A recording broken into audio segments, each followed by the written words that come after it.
Oh, hi. What are you doing here? Hello, how are you all getting on?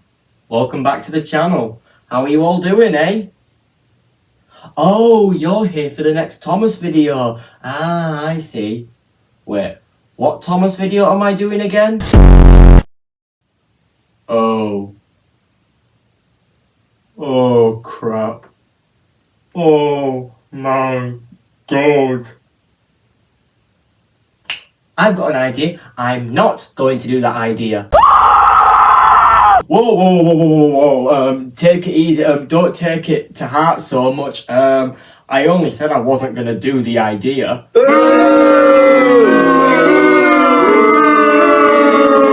guess what? I'm not going to do it whether you like it or not. That's final. FBI, open up! Okay, I'll do it.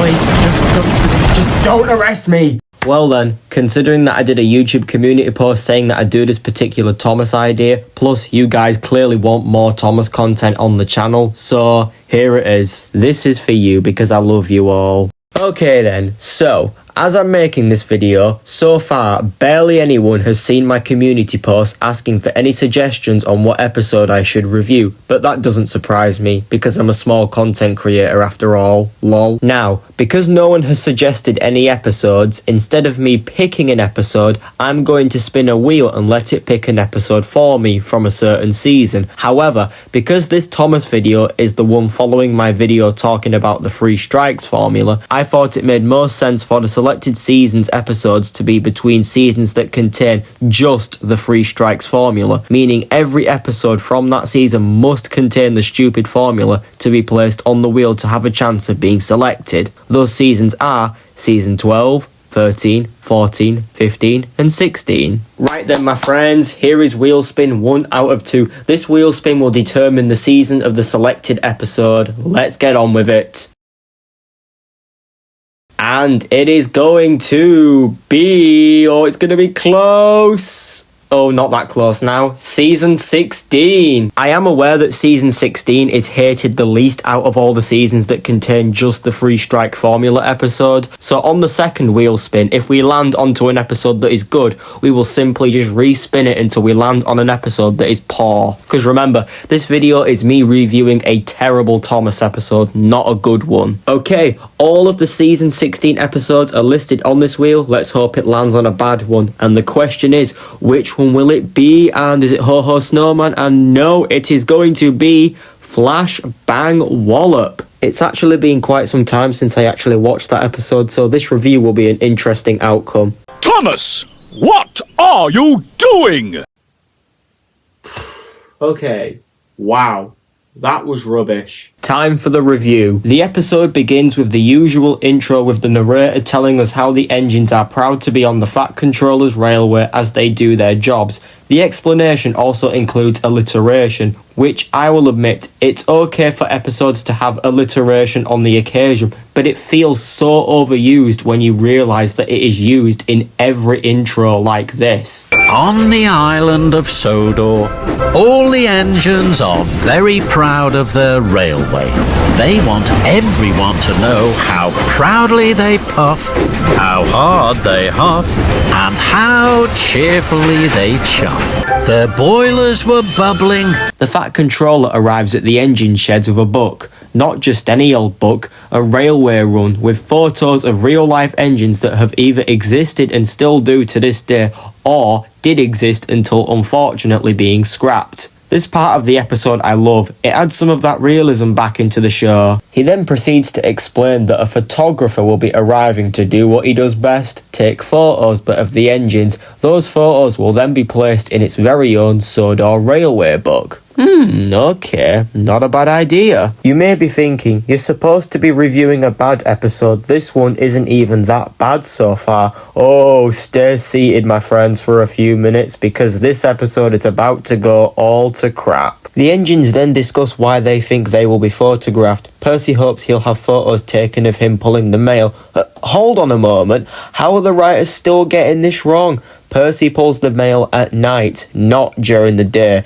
Did the writers even bother watching the classic series? Probably not. Thomas thinks he'll have photos taken due to him being the number one engine. Gordon proceeds to deny that Thomas will be photographed more than him because... I will be photographed more than you because I am Gordon! Gordon! Oh god, man. The way he said it, it sounded like he did a voice crack. That is honestly just hilarious. I'm fastest and best and pull the express! Thomas becomes determined to be in more photos than him, indicating he's going to be a complete camera hog. But at least he's willing to get his job done though. Yep, I'm not even joking. Instead of him zapping off to do whatever which distracts him from the task in hand, he actually prioritises the job and gets it done first time. I know, right? Amazing. While on his way to completing his job, he sees Percy and the photographer in sight. Then, you guessed it, it's attempt one of being a complete camera hog to try getting more pictures than Gordon.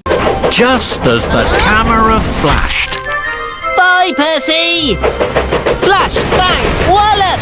Percy was so surprised he bashed and crashed into a siding and straight into a heap of coal.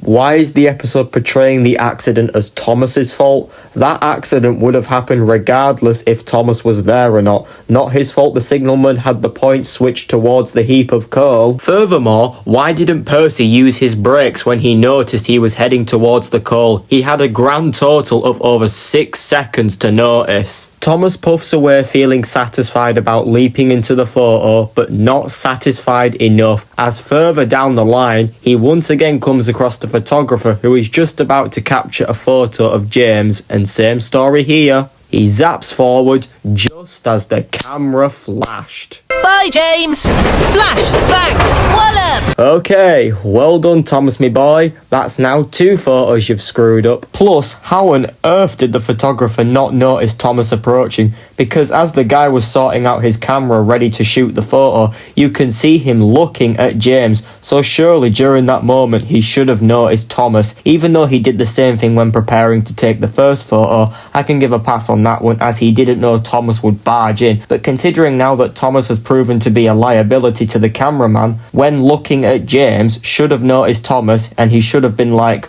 "Oh, there's that foolish tank engine that messed up the previous photo. Well, he got his photo, so he's not getting in this one." James was so surprised he hit the buffers. You absolute clown. Concentrate, will you? How do you manage to be that surprised over the fact that a photo had been messed up to the point where you end up crashing into the buffers? And just like Percy, you had plenty of time to notice you were heading towards the end of the track to use your brakes in an attempt to stop. Even if you still bashed into the buffers, the impact wouldn't have been as bad. And plus, those buffers are quite useless because James wasn't even moving that fast. And what are the purpose of buffers? To stop engines from crashing. Yeah, well, those buffers didn't stop anything, did they? And yet again, as Thomas steams away, the episode portrays the accident as Thomas's fault. No, it wasn't his fault. Oh wait, they did this for the sake of the 3 strikes formula. Yeah, that makes sense. He arrived at the farm to drop off the pigs and yes, I can breathe. I've finally found another good part of a crap episode. I can actually smile for once. And to make matters even better, he got the job done before all 3 strikes. Yes! But the balloon is suddenly popped as Gordon puffs past and flexes that he's been in 2 magnificent photographs! making Thomas want to continue being a big old camera hog just to be in more than Gordon. A short time later, he finds the photographer again, this time getting ready to shoot one of Henry from a bird's eye view. And you all know where this is going. But for some reason, Thomas has to whistle as he approaches the bridge. Why exactly? The photographer was so surprised he dropped his camera. Well, didn't you just know that something bad was going to happen? After all, we do need the big bad 3rd strike to happen so the protagonist can learn their lesson. The Fat Controller steps out and scolds Thomas. This scene really tested my patience, lads. Thomas, what are you doing? That part of the scolding is fair enough, but this bit is where it really boils my blood. Percy's mail trucks are derailed. James hit the buffers with his freight trucks of flowers. Don't get mad at Thomas over the accident. They would have happened regardless. Not his fault you chose to hire absolute idiotic signalmen who failed miserably at their job. And now the camera is broken. Now that is the only thing you should be scolding him for. We then find out the photographer has a spare camera, but it's located at Brendam Docks. That, my friends, is a perfect example of what most Free Strike Formula episodes are like. When something goes wrong, whether if it was spilling all bubble liquid or, as you just saw, the camera being dropped and damaged as a result. The humans state that they conveniently have a spare of whatever it is. It's almost as if they knew something would go miserably wrong. And in the photographer's case, because the cameras that he had aren't really that too big in size compared to other things that have been brought to Sodor by other humans, why didn't he bring the spare camera with him exactly? Oh yes, plot. Thomas goes to pick up the other camera to redeem himself. On the way he bumps into Percy and James, but he says the accidents were his fault. I mean, come on, it never was Thomas's fault. Yes, it was a silly idea to barge into the photos, but the accidents never really were Thomas's fault though. Come on. He finds Rocky and asks if he could borrow him to help the two engines off the rails. Ooh, I love how Thomas used his brakes in that way to slow down so he could communicate with Edward. Has that been done before in real life? Let me know in the comments. He's coupled up to Rocky and steams away, which confuses me as in the hit era it was portrayed that Thomas isn't strong enough to transport him. But I'm not strong enough to pull Rocky on my own. But then in the nitrogen era we see him pulling Rocky, no problem. What? So, is he strong enough to pull him then, or what? From how much stuff in the TV series is retconned with very poor continuity, this, that and the other, sometimes you just don't know, do you now? Thomas shunts Rocky towards the two stranded engines to rescue them, and the day is saved. He returns to the sheds and we find out the photographer has packed it in and left for home. Next up, Gordon brags as he's confident he was in more pictures than his little friend. This time, instead of being determined to prove Gordon wrong, Thomas agrees with him and says helping his mates was more important to him than photos. Nice character growth. Or so you thought. Literally everything Thomas learned in this episode will be completely wiped in the next episode he stars in. Same goes for every other episode he stars in during this era, as well as in the later model series. One big positive from this scene though is the CGI. Look at it, it's amazing. The lighting that shines on the engine's faces and their paintwork is gorgeous. It's crazy to think as well that the nitrogen era of Thomas has such terrible episodes due to terrible writing, but has fantastic CGI animation. A few days later, everybody including the photographer is at Knapford Station. The photographer brought a book with him to show. This time it was a book of the North Western Railway, full of photos taken with his spare camera. On the front cover is Thomas gasped. Bubbling boilers. The front cover was a picture of Thomas and Rocky rescuing Percy. wow. After what Thomas did, he doesn't even get any consequences. He pretty much just gets rewarded by being on the front cover. No wonder during this era the Fat Controller's engines kept screwing things up over and over and over again, because they're just rewarded at the end of the episode, regardless on what it is that they have done, without any consequences and no way to actually learn their lesson and move on from it. Thomas is very happy about the cover. All the engines whistle cheerfully, and that is it. Ladies and gentlemen, that was Flashbang Wallop from season 16 of Thomas the Tank Engine. And my god, that was a terrible episode. There are so many things wrong with it, and to add on, this is just one episode. One out of a grand total of 9 seasons containing episodes following such a repetitive formula. Mediocre to poor to absolute abysmal episodes. It all in the end comes down to the writing team.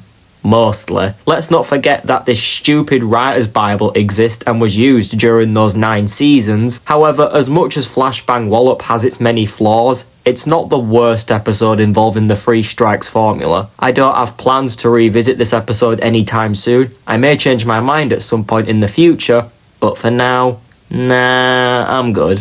Thanks.